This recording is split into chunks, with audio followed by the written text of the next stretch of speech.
तो आज के इस लेक्चर में हम बात करने वाले हमारे पेलेट्स के ऊपर, जो कि हमारे आईपी यूनिट 3 का हमारा आखिरी चैप्टर होने वाला है। तो अगर हम बात करें हमारे पेलेट्स की, तो सबसे पहले अगर हमें ये पता होना चाहिए कि हमारे पेलेट्स क्या होते हैं। तो आपने देखा होगा जो भी हमारी होम्योपैथिक मेडिसिन आती है, या आपने कई प्रकार की ऐसी जो कैप्सूल्स वगैरह आपने देखी होगी, जिसके अंदर कुछ राउंड राउंड सी जो गोलियां टाइप में आपने उसमें देखा होगा कि उसमें भरी हुई होती है, ठीक है। तो उन्हीं को क्या कहते हैं, हमारे पेलेट्स कहते हैं। यानी कैप्सूल के अंदर जो हमारी जो गोली टाइप में भरी हुई होती है, उसे हमारे क्या बोलते हैं, हमारे पेलेट्स बोलते हैं। या जो हमारा कुछ हमारे होम्योपैथिक मेडिसिन होती है, ठीक है, तो वहाँ पे आपने देखा होगा कि वो क्या होती है, हमारी छोटी छोटी गोलियों के रूप में होते हैं, जिनको बार बार लेना पड़ता है। तो वो भी क्या कहलाते हैं, हमारे पेलेट्स कहलाते हैं। तो इन दोनों को क्या बोलते हैं, हमारे पेलेट्स बोलते हैं। और इसी पेलेट्स को इस आज के लेक्चर में हम देखने वाले हैं कि हमारे पेलेट्स क्या होते हैं। तो चलो स्टार्ट करते हैं हमारे वीडियो को। तो अगर डेफिनेशन की बात करूँ हमारे पेलेट्स की, pellets are small free-flowing spherical or semi-spherical solid particle typically ranges in the size from 0.5 to 2 mm। यानी इसकी इनकी साइज क्या होती है, हमारी 0.5 से हमारे 2 mm के बीच होती है। और ये क्या होते हैं, हमारे क्या होते हैं, स्मॉल होते हैं, ठीक है, छोटे होते हैं, फ्री फ्लोइंग होते हैं। यानी क्या होता है, इनका जो फ्लो प्रॉपर्टी होती है क्या होती है, इनकी अच्छी होती है, स्पेरिकल होते हैं और सेमी स्पेरिकल होते हैं, ठीक है। They are widely used in the formulation of oral dosage forms such as the capsule, tablet, control release drug, delivery system etc। यानी जो भी हमारे कैप्सूल होते हैं, हमारे टेबलेट होते हैं, या जो हमारे कंट्रोल रिलीज की जितनी भी हमारी ड्रग होती है, तो इनके अंदर मेनली हमारा पेलेट्स का यूज किया जाता है, ठीक है। तो पेलेट्स का आपको पता चल गया हमारे पेलेट्स क्या होते हैं।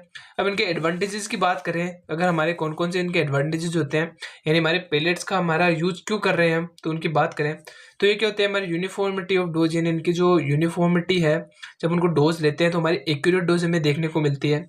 Easy to store and transport, यानी इनको स्टोर करना और ट्रांसपोर्ट करना क्या हो जाता है, थोड़ा सा ईजी होता है, ठीक है। इस कॉस्ट इफेक्टिव होते हैं।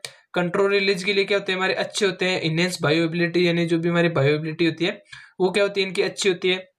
वर्सेटाइल इन डोजेस फॉर्म, यानी कोई भी तरह की हमारी जो डोजेस फॉर्म होती है इनके लिए हमारे क्या होते हैं, सुटेबल होते हैं। Excellent flow property, round shape के होते हैं, तो इनकी फ्लो प्रॉपर्टी भी क्या होगी, हमारी अच्छी होगी। और प्रिवेंशन ऑफ कंटामिनेशन, यानी इनके में अंदर हमारा जो कंटामिनेशन है वो हमें देखने को नहीं मिलता। क्यों? क्योंकि इनके ऊपर हमारे क्या होती है, डिफरेंट टाइप की हमारी कोटिंग की जाती है, जिससे इनका क्या हो जाता है, हमारा जो कंटामिनेशन है वो क्या हो जाता है, हमारा कम हो जाता है, ठीक है। अब कुछ एक हमारे डिसएडवांटेजेस की भी बात कर लेते हैं कि इनके जो कौन कौन से हमारे डिसएडवांटेजेस होते हैं। Preparation is a complicated and time consuming, यानी इनको बनाना क्या होता है, थोड़ा सा कॉम्प्लिकेटेड प्रोसेस है, और इसमें हमारा जो टाइम है वो भी हमारा क्या होता है, बहुत ही ज़्यादा लगता है। हाई मैन्युफैक्चरिंग कॉस्ट, इनमें बनाने के लिए हमारा जो मैन्युफैक्चरिंग कॉस्ट है वो भी क्या आती है, हमारी थोड़ी सी ज़्यादा आती है। रिक्वायर्ड हाईली स्पेशलाइज इक्विपमेंट, जितने भी हमारे इक्विपमेंट है वो होने क्या होने चाहिए, हमारे हाईली स्पेशलाइज्ड होने चाहिए, ठीक है। Required train and skilled staff और मैन्युफैक्चरिंग, यानी जो भी हमारा मैन्युफैक्चरिंग स्टाफ है वो हमारा ट्रेंड और स्किल्ड होना चाहिए, ठीक है। अब बात करते हैं हमारे कुछ एक हमारे फॉर्मुलेशन रिक्वायरमेंट्स के बारे में, कि हमारे जो पेलेट्स है वो मेनली हमारे किन किन चीज़ों से मिलके बना होता है, ठीक है। तो उनकी बात करें तो सबसे पहला हो गया हमारा एक्टिव इंग्रेडिएंट, यानी जो हमारा मेन एपीआई होता है, तो वो क्या यूज करते हैं, ठीक है। तो क्योंकि हमारे जो पेलेट्स बना रहे हैं तो उसके अंदर हमारा कोई ना कोई से तो हमारा एक ऐसा इंग्रेडिएंट होगा जो क्या करेगा, हमारा ड्रग का काम करेगा, यानी जो एक्शन प्रोड्यूस करेगा। तो the main component that need to deliver the pellets form, यानी हम क्या करते हैं, जो हमारे पेलेट्स बनाने के लिए हमारा जो मेन एपीआई होता है उसको हम क्या करते हैं, हमारा मेन पार्टिकल के तौर पे हम क्या करते हैं, इसे यूज करते हैं। The particle size of the active ingredient should be fine enough to allow for good agglomeration during pelletization, यानी जो हमारा जो पेलेट्स का साइज होता है वो हमारे से क्या होना चाहिए, हमारा इतना होना चाहिए ताकि जब हम उसकी पेलेट्स बनाते हैं तो एग्लोमेरेट हो सके, यानी उसके साथ जो भी हमारे दूसरे इंग्रेडिएंट है उसके साथ चिपक के हमारा जो पेलेट है उसका फॉर्मेशन कर सके, ठीक है। तो उसकी साइज हमारा इनफ इतनी होनी चाहिए, ठीक है। और आगे बात करते हैं हमारे बाइंडर की। तो हमारा बाइंडर क्या होता है, तो बाइंडर का आपको पता होगा, बाइंडर क्या करता है, किसी जो भी हमारे सब्सटेंसेस होते हैं उनको जोड़ने का काम करता है। तो binder are material added to hold the particles together and give the pellet structure integrity, यानी क्या करते हैं, जो भी हमारे बाइंडर होते हैं वो क्या करते हैं, जो भी हमारे पेलेट्स के जो भी हमारे पार्टिकल्स होते हैं उनको आपस में जोड़ने का काम करते हैं। क्योंकि जो हमारे पेलेट्स होते हैं वो एक पार्टिकल से तो मिलकर बने होते नहीं, क्योंकि जो भी हमारे पाउडर होते हैं उनको आपस में जोड़ के तो हमारा जो पेलेट है वो बनाया जाता है। तो हमारा जब हम उनमें बाइंडर को ऐड करते हैं तो बाइंडर क्या करते हैं, उनको चिपकाने का काम करते हैं, यानी जितने भी हमारे पाउडर के पार्टिकल्स होते हैं वो आपस में चिपक के क्या करेंगे, हमारा एक पेलेट का फॉर्मेशन करेंगे, ठीक है। तो बाइंडर का काम क्या होता है, जितने भी हमारे पार्टिकल्स होते हैं उनको आपस में जोड़ने का काम किसका होता है, हमारा बाइंडर का होता है। और अब आगे बात करते हैं जो हमारे फिलर्स होते हैं उनकी बात करें तो fillers are inert substances added to the formation of increase the bulk of the pellets, यानी ये क्या करते हैं, जो हमारे पेलेट्स होते हैं उनको साइज में बड़ा करने का काम करते हैं। यानी मेनली हमारा जो मेन इंग्रेडिएंट होता है, जो हमारा मेन एपीआई होता है, वो क्या होता है, हमारा साइज में बहुत ही छोटा होता है, ठीक है। तो उनको लेना क्या होता है हमारा थोड़ा सा डिफिकल्ट होता है, या उनको यूज करना क्या होता है थोड़ा सा डिफिकल्ट होता है।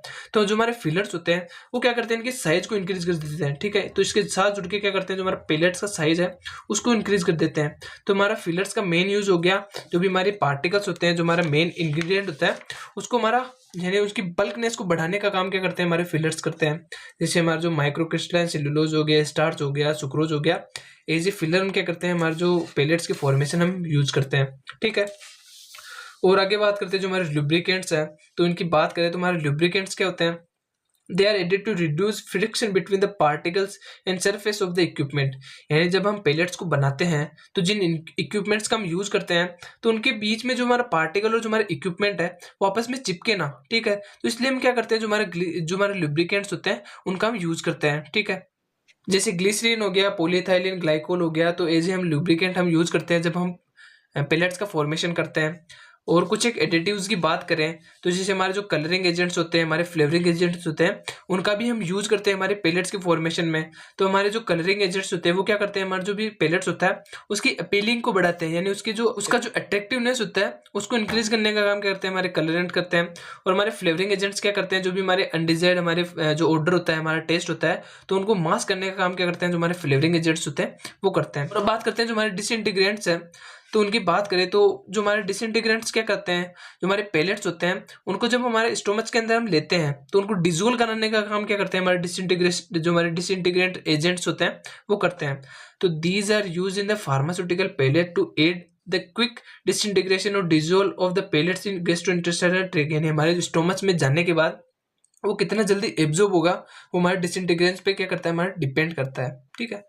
अब बात करते हैं हमारे कुछ एक इक्विपमेंट्स के बारे में जो हमारे मैन्युफैक्चरिंग और पेलेट्स के अंदर हमारे यूज होते हैं।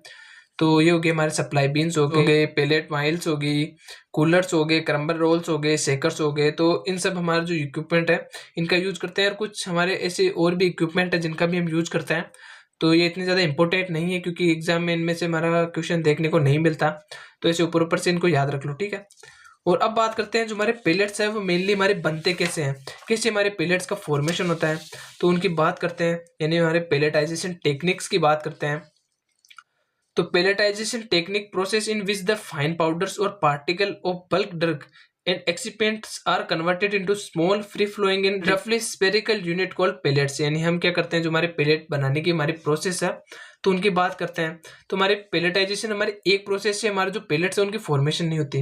हमारे पेलेट्स बनाने के लिए हम डिफरेंट डिफरेंट स्टेप का फॉलो करके हमारे जो पेलेट्स है वो बनाए जाते हैं, यानी डिफरेंट डिफरेंट तरीके से हमारे पेलेट्स बनाए जाते हैं। तो उन सब की बात करते हैं। तो सबसे पहला हो गया हमारा डायरेक्ट पेलेटाइजेशन, यानी हम डायरेक्ट हमारे जो पेलेटाइजेशन प्रोसेस से हम क्या करते हैं, हमारे डायरेक्टली हमारे जो पेलेट्स है वो बनाए जाते हैं। तो इसके अंदर क्या होगा, जो भी हमारी ग्रेनुलेशन हमारी प्रोसेस आती है, ग्रेनुल्स बनाते हैं, तो वो स्टेप इसके अंदर नहीं आएगी। हम डायरेक्ट क्या करेंगे, हमारे जो पेलेट है उनका फॉर्मेशन कर लेंगे। Pellets are prepared directly from powder without step like granulation और एक्सट्रूशन। यानी हमारा जो ग्रेनुलेशन और हमारा एक्सट्रूशन इसके अंदर हमारी प्रोसेस नहीं आएगी। हम डायरेक्टली हमारे पाउडर से हमारे ग्रेनुल्स को बनाएंगे। Useful for material that can easily bind और कम्पैक्ट अंडर द प्रेशर, ठीक है। इसके अंदर क्या करते हैं, जो हमारा प्रेशर के थ्रू हम क्या करते हैं, जो हमारे ग्रेनुल्स बनाते हैं। गोल टू मेक यूनिफॉर्म और स्टेबल पेलेट्स, यानी इसके लिए हम क्यों यूज करते हैं, हमारा जो डायरेक्ट पेलेटाइजेशन प्रोसेस की, तो इसके अंदर हम यूज करते हैं ताकि हमारा जो यूनिफॉर्म हमारा पेलेट बने और हमारा स्टेबल पेलेट बने, ठीक है। Used in pharmaceutical, agriculture and chemical industry, यानी जो भी हमारी फार्मास्यूटिकल्स होते हैं, हमारे एग्रीकल्चर्स होते हैं, इंडस्ट्री वगैरह में हमारा जो मेनली हमारा डायरेक्ट पेलेटाइजेशन हमारी प्रोसेस यूज होती है। और आगे बात करते हैं जो हमारे एजिटेशन मेथड है, तो इसकी बात करते हैं। Use mechanical movement of to combine small particle into the larger particles, ठीक है। यानी इसके अंदर क्या करते हैं, जो हमारे स्मॉल पार्टिकल्स होते हैं उनको क्या करते हैं, हम डायरेक्टली एजिटेट करते हैं। एजिटेट का मतलब हम क्या करते हैं, इसको रोटेट करते हैं, स्टेयर करते हैं, जिससे क्या होता है, जो हमारे स्मॉल पार्टिकल्स होते हैं वो आपस में जुड़ के क्या करते हैं, हमारे जो लार्जर पेलेट्स होते हैं उनका फॉर्मेशन कर लेते हैं। तो इसके अंदर क्या करते हैं, जैसे हमारे जो भी हमारी मिक्सचर वगैरह होते हैं उसके अंदर क्या करते हैं, जो हमारा पाउडर होता है उसको इसके अंदर डालते हैं, ठीक है। फिर क्या करते हैं, जो भी हमारे सॉल्यूशन वगैरह होते हैं, जो हमारे बाइंडर वगैरह होते हैं या हमारे जो लुब्रिकेंट्स वगैरह होते हैं, तो उनको इसके अंदर ऐड करवाते हैं। और हम क्या करते हैं, इसको रोटेट करते जाते हैं, ठीक है। तो रोटेट करते जाएंगे तो जो भी हमारे पाउडर के छोटे छोटे पार्टिकल्स होंगे वो आपस में जुड़ के क्या करेंगे, हमारे बड़े पार्टिकल का फॉर्मेशन कर लेंगे, यानी जो हमारा पेलेट्स होता है उसका फॉर्मेशन कर लेंगे। और इसी तरह से हमारा क्या होता है, हमारा एजिटेशन मेथड के अंदर हमारा पेलेट है उसका फॉर्मेशन होता है, ठीक है। रिक्वायर्ड मिक्सिंग प्लस बाइंडर या मॉइस्चर, यानी हम क्या करते हैं, जो हमारे मिक्सिंग के अंदर हम क्या करते हैं, हमारा पाउडर डाल देंगे और जो भी हमारे मॉइस्चर और जो हमारा बाइंडर होता है वो डाल के हम क्या करेंगे, हमारा मिक्सिंग करवाएंगे, ठीक है। Important to maintain proper mixing for uniform size and good quality pellets, यानी हमारा अगर हमें यानी यूनिफॉर्म साइज के पेलेट्स बनाने हैं या हमारे गुड क्वालिटी के पेलेट्स बनाने हैं तो हमारा जो मिक्सिंग की प्रोसेस है उसे हमें प्रॉपर मेंटेन करना पड़ेगा, ठीक है।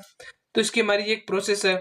सबसे पहले हम क्या करेंगे, स्टेरिंग करेंगे, उसके बाद हमारा जो पाउडर होगा उसको मिक्स करेंगे, फिर हमारा बाइंडर मिक्स होगा, ठीक है। तो उसको कंटिन्यूसली स्टेर करेंगे तो हमारा जो पेलेट है उनका फॉर्मेशन हो जाएगा हमारा स्लोली स्लोली, ठीक है। अब बात करते हैं जो हमारा क्रायो पेलेटाइजेशन है, और इसके ऊपर हमारा जो 2 नंबर में या 5 नंबर में एग्जाम में क्वेश्चन देखने को मिलता भी है, और हमारे कंपटीशन एग्जाम के अंदर भी इससे हमारा क्वेश्चन देखने को मिलता है। तो इसकी बात करें तो एक हमारी प्रोसेस है जिसके अंदर हमारे जो पेलेट्स है उनका फॉर्मेशन होता है। Pellets are form by the freezing droplet of the liquid drug solution, ठीक है। इसके अंदर क्या करते हैं, जो हमारी लिक्विड ड्रग्स होती है उनको हम क्या करते हैं, हमारे पेलेट्स के अंदर कन्वर्ट करते हैं। और कैसे करते हैं तो उसकी बात करें तो liquid nitrogen is use to freeze the droplets, यानी जो भी हमारी लिक्विड प्रिपरेशंस होती है, जो भी हमारी लिक्विड ड्रग होती है, जैसे कि मान लो कि हमारे पास क्या है, हमारे एक लिक्विड ड्रग है, ठीक है, यानी हमारे पास क्या एक लिक्विड पड़ा है, ठीक है। अब इसके अंदर हम क्या करेंगे, जब भी हम इसके ऊपर लिक्विड नाइट्रोजन डालेंगे तो हमारे लिक्विड नाइट्रोजन की क्या प्रॉपर्टी होती है, वो क्या होती है, हमारी बहुत ही ज़्यादा ठंडी होती है। और आपको पता है कि कोई भी हमारा लिक्विड होता है अगर उसको हम ठंडा करते हैं तो हमारे क्रिस्टल के अंदर हमारा चेंज हो जाता है, यानी हमारे सॉलिड के अंदर चेंज हो जाता है। जैसे जब हम वाटर को ठंडा करते हैं तो क्या होता है, हमारा जो आइस के अंदर वो क्या हो जाएगा, हमारा कन्वर्ट हो जाएगा। तो उसी हिसाब से जब हमारे लिक्विड प्रिपरेशन है उसके अंदर हम लिक्विड नाइट्रोजन डालेंगे तो क्या हो जाएगा, हमारे छोटे छोटे क्रिस्टल के अंदर हमारा क्या हो जाएगा, कन्वर्ट हो जाएगा, हमारे छोटे छोटे सॉलिड के अंदर कन्वर्ट हो जाएगा, ठीक है। तो इसी प्रकार से हम क्या करते हैं, जो हमारा जो पेलेटाइजेशन प्रोसेस है वो होती है, यानी हमारे पेलेट्स का फॉर्मेशन होता है, ठीक है। लिक्विड नाइट्रोजन डालेंगे, लिक्विड जो हमारा लिक्विड प्रिपरेशन है और हमारा कैसे कन्वर्ट हो जाएगा, हमारा पेलेट्स के अंदर कन्वर्ट हो जाएगा। तो सिंपल सा हमारा क्रायोपेलेटाइजेशन प्रोसेस होती है, ठीक है। Useful for the heat sensitive materials, यानी जो भी हमारे हीट सेंसिटिव ड्रग्स होती है जो हमारे हीट के कांटेक्ट में आने से खराब हो सकती है, तो उसका हम प्रोसेस हमारा क्या होता है, हमारा क्रायोपेलेटाइजेशन प्रोसेस से हम क्या करते हैं, उसका फॉर्मेशन करते हैं। Pellet size depend on the solid content and temperature, यानी जो हमारा टेम्परेचर होता है और जो हमारे सॉलिड पार्टिकल्स प्रेजेंट है उसके अंदर, तो उसके ऊपर हमारा डिपेंड करता है कि हमारा पेलेट का साइज क्या होगा। The amount of liquid nitrogen depend on the quantity of solid content and temperature of the solution, यानी जो हमारा सॉल्यूशन का टेम्परेचर होता है उस पर डिपेंड करेगा कि हमारा कितना हमारा लिक्विड नाइट्रोजन लगेगा। क्योंकि हमारा टेम्परेचर ज़्यादा होगा तो हमारा लिक्विड नाइट्रोजन भी ज़्यादा लगेगा क्योंकि उसको ज़्यादा ठंडा करना पड़ेगा, और हमारा टेम्परेचर कम होगा तो हमारा जो नाइट्रोजन है वो भी हमारा कम यूज होगा, ठीक है। तो ये हो गया हमारा क्रायोपेलेटाइजेशन। और अब आगे बात करते हैं, जो हमारा अगला जो मेथड है हमारा वो हो गया हमारा लेयरिंग टेक्निक्स। अब इसके अंदर क्या करते हैं, तो इसके अंदर कुछ नहीं करेंगे। सबसे पहले हमारा जो कोर पार्टिकल होगा, जो भी हमारा मेन ड्रग होगी या हमारा जो मेन एपीआई होगा, उसके ऊपर हम क्या करेंगे, हम लेयर बाय लेयर उसके ऊपर हम कोटिंग करते रहेंगे, ठीक है। यानी सबसे पहले होगा जो हमारा जो कोर पार्टिकल हो गया, अब उसके ऊपर हम क्या करेंगे, हम एक लेयर हमारी क्या करेंगे, उसके ऊपर कोटिंग कर देंगे, ठीक है। यानी एक लेयर की क्या होगी, उसके ऊपर कोटिंग होगी, ठीक है।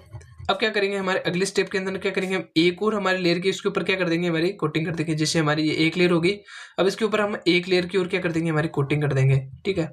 और अगले स्टेप के अंदर क्या होगा हमारा, इससे हमारी 2 कोटिंग होगी लेयर की, और इसके ऊपर हमारे क्या कर देंगे, हमारे एक लेयर की हम क्या कर देंगे और कोटिंग कर देंगे, ठीक है। तो इससे क्या होगा, हमारा जो हमारे पेलेट्स हैं उसकी फॉर्मेशन हो जाएगी, ठीक है। हमारा जो लार्ज पेलेट्स है उसकी फॉर्मेशन हो जाएगी, ठीक है।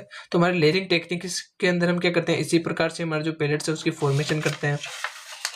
तो pellets are form by the depositing drug layer on the core particle, also called the seeds और न्यूक्लियस, यानी जो हमारा कोर पार्टिकल होता है उसे हमारा सीड और न्यूक्लियस भी बोला जाता है। और उसके ऊपर क्या करते हैं, जो हमारा ड्रग की लेयर है उसकी डिपोजिटिंग कराते हैं, ठीक है। उसके ऊपर हम क्या करते हैं, उसकी ड्रग की लेयर को क्या करते हैं, उसके ऊपर बार बार ऐसे बोल सकते हैं, उसके ऊपर चढ़ाते हैं, ठीक है। जिससे हमारा जो पेलेट्स है उसका फॉर्मेशन होता है। और ये भी क्या होता है, हमारा 2 टाइप से होता है। तो पहला हो गया हमारा पाउडर लेयरिंग, ठीक है। इसके अंदर क्या होता है, जैसे मैंने बताया था कि हम क्या करते हैं, जो मेरे पाउडर्स के पार्टिकल्स होते हैं उनकी लेयर बाय लेयर क्या करते हैं, उसके ऊपर चढ़ा देते हैं, ठीक है। तो हमारा जो लास्ट में हमारा पेलेट्स है उसका फॉर्मेशन हो जाता है, ठीक है। और अगली बात करते हैं जो हमारा सॉल्यूशन और सस्पेंशन लेयरिंग है। तो इसके अंदर क्या करते हैं, जो हमारा जो सॉल्यूशन के लेयर होते हैं उसकी क्या करते हैं, उसके ऊपर हमारा डिपॉजिट कराते हैं, ठीक है, जिससे हमारा जो पेलेट्स है उसका फॉर्मेशन हो जाता है, ठीक है। और अब अगले मेथड की बात करें तो ये हमारा हो गया हमारा एक्सट्रूशन स्पेरोनाइजेशन, ठीक है। तो इसके अंदर क्या करते हैं, तो एक्सट्रूशन का मतलब होता है कि हमारा क्या करते हैं, किसी भी ऐसे मास्क का तैयार करना, ठीक है, यानी हमारा जो ड्रग है उसका एक बड़ा मास्क तैयार करना और उसके छोटे छोटे पार्टिकल को निकाल के हमारा जो जो पेलेट्स है उसको बनाना क्या कहलाता है, हमारा एक्सट्रूशन कहलाता है, ठीक है। Extrusion spheronization is a multi-step competing process that produce dense uniform size and shaped spheroids roughly 1 mm diameter, यानी जो भी हमारे जो spheroids बनेंगे या जो हमारे pellets बनेंगे उनकी साइज क्या होगी, हमारे 1 मिलीमीटर की होगी, ठीक है। This technique is mainly used to produce pellets with the high drug loading capacity, जो भी हमारे पेलेट्स बनेंगे उनकी लोडिंग कैपेसिटी क्या होगी, हमारे हाई होगी, ठीक है। तो इसके अंदर मेनली क्या करते हैं, तो इसके अंदर सबसे पहले ये समझो, जैसे कि आपने देखा होगा कि जब आप किसी शादी वगैरह में गए होगे तो आपने देखा होगा कि जो हमारा हलवाई होता है, ठीक है, यानी जो खाना बनाता है, तो वहाँ पे आपने देखा होगा कि एक बंदा क्या करता है, जैसे जो भी आटा होता है तो उसकी रोटी बनाने के लिए क्या करता है, ऐसे आटे को क्या करता है, ऐसे फैला लेता है, जैसे लंबे लंबे फैला लेता है, ठीक है। फिर क्या करता है, इसको तोड़ तोड़ के क्या करता है, हमारे छोटे छोटे पार्टिकल्स में हमारा डिवाइड कर देता है, जैसे इसे हम बोलते हैं हमारा जो लोई बनाना, ठीक है। तो इस लोई से क्या करता है, वो छोटे छोटे पार्टिकल्स को अलग कर लेता है, जैसे तोड़ तोड़ के छोटे छोटे पार्टिकल अलग कर लेता है, ठीक है। और फिर उनको क्या करता है, हमारा राउंड शेप देता है, ठीक है। उसके बाद क्या करता है, उसकी रोटी बनाता है। तो उसी प्रकार से इसके अंदर भी क्या करते हैं, सबसे पहले हम जो हमारा ड्रग होता है उसको एक बड़े मास पे बना के उसकी लोई बना लेते हैं, ठीक है। फिर उसको छोटे छोटे पार्टिकल्स में तोड़ के, ठीक है, छोटे छोटे हिस्से में तोड़ के जो हमारा जो मेन हमारा जो पेलेट्स है उसका फॉर्मेशन कर लिया जाता है, ठीक है। तो जिसे हमारा जो स्पेरोनाइजेशन प्रोसेस बोलते हैं। तो इसके अंदर सबसे पहले हम क्या करते हैं, जो हमारा पाउडर होता है उसको हम क्या करते हैं, हमारे मिक्सचर के अंदर डाल के हम क्या करते हैं, जो भी हमारे लुब्रिकेंट्स वगैरह होते हैं तो उनको मिक्स कर लेते हैं, ठीक है। फिर जो हमारा वेट मास होता है उसका फॉर्मेशन हो जाता है, ठीक है। फिर जो हमारा एक्सट्रूडेट्स होते हैं, जो हमारा एक्सट्रूडेट है, जो हमारा एक्सट्रूडेट हो गया उसका फॉर्मेशन हो जाता है। फिर एक्सट्रूडेट का फॉर्मेशन होने के बाद इसे हम क्या करते हैं, इसको ब्रेक डाउन करते हैं, ठीक है, इसका ब्रेकिंग अप करते हैं। और इसका ब्रेकिंग अप करने के बाद जो हमारा मेन हमारा जो कोटेड स्पेयर्स होते हैं, जो हमारे जो पेलेट्स होते हैं उनका फॉर्मेशन होता है। और इस प्रोसेस को हम क्या बोलते हैं, हमारा स्पेरोनाइजेशन प्रोसेस बोलते हैं, ठीक है। तो ये हो गया हमारा पेलेट्स वाला लेक्चर यहीं पे खत्म, क्योंकि जो हमारा पेलेट्स है वो हमारे सिलेबस के अंदर इतना ही दिया हुआ है और ये इतना ज़्यादा हमारा इंपॉर्टेंट भी नहीं है, क्योंकि इससे कभी कभार हमारा क्वेश्चन देखने को नहीं मिलता। तो आता भी है तो हमारा 2 नंबर का क्वेश्चन आता है, तो इतना ज़्यादा इंपॉर्टेंट है नहीं। तो हमारी यूनिट 3 होती है यहीं पे एंड, और आगे हम स्टार्ट करेंगे जो हमारी यूनिट 4 है उसके बारे में। और यूनिट 3 के नोट्स आपको डिस्क्रिप्शन बॉक्स में देखने को मिल जाएंगे, तो वहाँ से जाके आप उसे इजीली डाउनलोड कर सकते हैं। और मिलते हैं अगले लेक्चर में, तब तक के लिए और अपनी फैमिली का ध्यान रखें। Thank you so much.